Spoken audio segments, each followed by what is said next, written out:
పేరు పేరున నా హృదయపూర్వక నమస్కారం తెలియజేస్తున్నాను. ఇప్పుడు మొదలైంది ఆట. తెలంగాణలో రాజకీయాలు వేడి ఈ రోజు నుంచి ఎక్కుతాయి.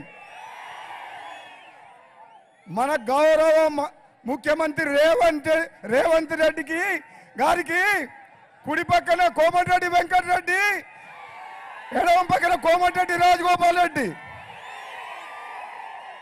రేవంత్ రెడ్డి గారికి కోమటిరెడ్డి బ్రదర్స్ తోడైతే ఉంటారా వేరే పార్టీ ఏదన్నా? డిపాజిట్లు వస్తాయి ఎవరికైనా? మళ్ళా 20 ఏళ్ళ వరకు మళ్ళీ ఎవరు మాట్లాడే అవసరం కూడా లేదు. ఈ పొట్టి జగదీశ్వర్ రెడ్డి మంత్రి మా జిల్లాలో మేము చెప్పినాం 12కు 12 గెలిపిస్తా అని చెప్పినాం. ఒక చిన్న పొరపాటు చేయడం వల్ల సూర్యాపేట ఒక్క దగ్గర 4000 తోటి జర్రల మిస్ అయిన మన పొట్టుడు. ఏ మంత్రి అయ్యా, ఏమేమో విరవిగుతున్నావు? మా ముఖ్యమంత్రి గారు మీ అవినీతి చర్యల మీద, మీ 10 ఏళ్ల పాపాల మీద మొత్తం ఎంక్వైరీ చేస్తున్నాం. నెంబర్ 1 వికెట్ పడిపోయింది. కవితక్క పోయిందా జైలుకు? వచ్చే సంవత్సరం కవితక్క బతుకమ్మ ఎక్కడ ఆడుతుంది? తీహారు జైల్లో ఆడుతుంది. మీ అందరు చెప్తున్న సోదరులారా, ఒకడే ఒక మాట చెప్తా.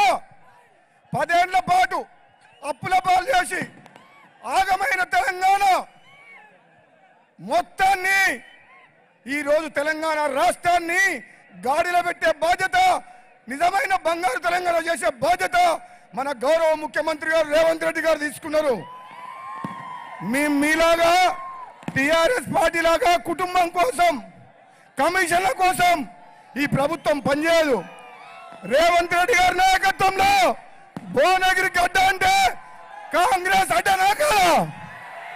మనం కాంగ్రెస్ అభ్యర్థి మన చామల కిరణ్ కుమార్ రెడ్డిని గెలిపించి రేవంత్ రెడ్డి గారికి మనం బహుమానం ఇద్దామా?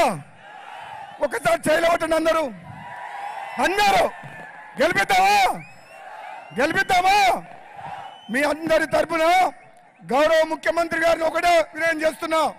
నేను ఎంపీగా ఉన్నా 5 ఏళ్లు తెలంగాణ కోసం పార్లమెంట్ లో కొట్లాడి భువనగిరి ప్రజల కోసం తెలంగాణ తెచ్చిన, అవునా కాదా? మరి నా అన్న కోమటిరెడ్డి వెంకటరెడ్డి ఈ నియోజకవర్గంలో మీకోసం 5 ఏళ్లు ఎంతో సేవం చేసిన మాట వాస్తవమే కాదా?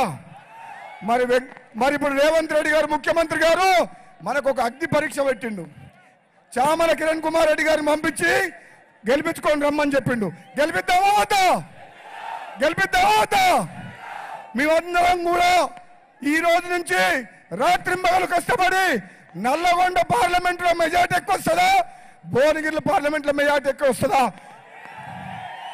మనకు పోటీ బీజేపీ బీఆర్ఎస్ కాదు, మనకు పోటీ నల్లగొండ కాంగ్రెస్ తోటి, అవునా కదా? మనల్ని ఓడించే సత్తా ఉందా? నాకు రేవంత్ రెడ్డి గారు ఇంటికి వచ్చి నాకు ఒక బాధ్యత అప్పచెప్పిండు. అన్న నువ్వు తప్పనిసరి తమ్ముని గెలిపించాలన్నాడు. మరి అన్న రేవంత్ రెడ్డి గారు ఇచ్చిన బాధ్యతని మనందరం కష్టపడి గెలిపిద్దామా? మేమందరం గెలిపించి నీకు ఇచ్చే బాధ్యత మాది. కానీ భువనగిరి పార్లమెంటు నియోజకవర్గాన్ని మీ చేతిలో పెడుతున్నాం. ఈ ప్రాంతం వెనుకబడి ఉంది. ఈ ప్రాంతాన్ని అభివృద్ధి చేసే బాధ్యత మన రేవంత్ రెడ్డి గారిది. ఓకేనా?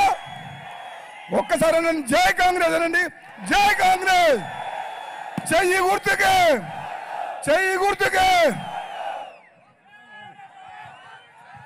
ఒక్క నిమిషం.